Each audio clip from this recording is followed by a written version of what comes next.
Direktur Utama PT Pelabuhan Indonesia Pelindo II, Richard Jos Lino, mengancam mundur terkait penggeledahan ruang kerjanya oleh polisi.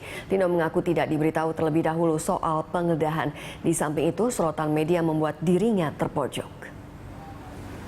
Dalam kesempatan itu, Lino juga menerima telepon dari Menteri Perencanaan Pembangunan Nasional PPN Bappenas Sofyan Djalil dan meminta Sofyan untuk menyampaikan dan menyelesaikan persoalan penggeledahan ke Presiden Joko Widodo secepatnya. Jika tidak, Lino mengancam mengundurkan diri dari jabatannya Sabtu esok. RJ Lino mengatakan dirinya tidak tahu soal dugaan korupsi pencucian uang yang menyeret Pelindo II terkait pengadaan 10 unit mobile crane pada tahun 2012. Lino menyatakan penggeledahan yang dilakukan oleh polisi belum menentukan apakah dirinya bersalah dan merupakan proses yang biasa dalam pemeriksaan. Lino mencurigai penggeledahan polisi berdasarkan laporan dari manajemen Jakarta International Container Terminal (GICT).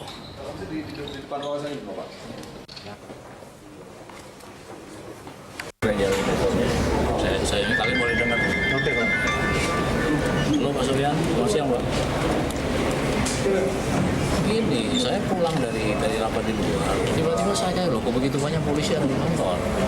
Ya, ada kan penggeledahan. Ya, itu. Ya mungkin mereka cari file lah, itu tugasnya mereka, saya hormati lah tugasnya mereka. Ya. Tapi yang saya nggak bisa ini tuh, begini-gini kan maksudnya kita dipanggil dulu, ditanya dulu, dicek dulu, ada apa gitu ya. Ya kemudian alat seperti keren itu yang 10 buah itu 10 buah is just very small investment dari semua investment yang besar yang kita lakukan. Ya. Kemudian ya proses itu sudah diperiksa berkali-kali. BPK udah periksa juga, udah clear semua masalah dari proses lelang sampai pengadilan sebagainya. Nah, ini bukan lagi Pak, bukan yang saya dipanggil KPK itu. Ya. Jadi yang dulu KPK saya masih ikut campur untuk memutusin karena nggak jalan. Kalau ini saya sama sekali nggak tahu. Jadi mulai dari proses lelang, ya kemudian saya kira dari GICT ada karyawan yang lapor lah, biasa gitu ya. Nah yang ini sama sekali ya, dari mulai proses lelang, kemudian diputusin pemenang, kontrak saya nggak ngerti apa-apa gitu.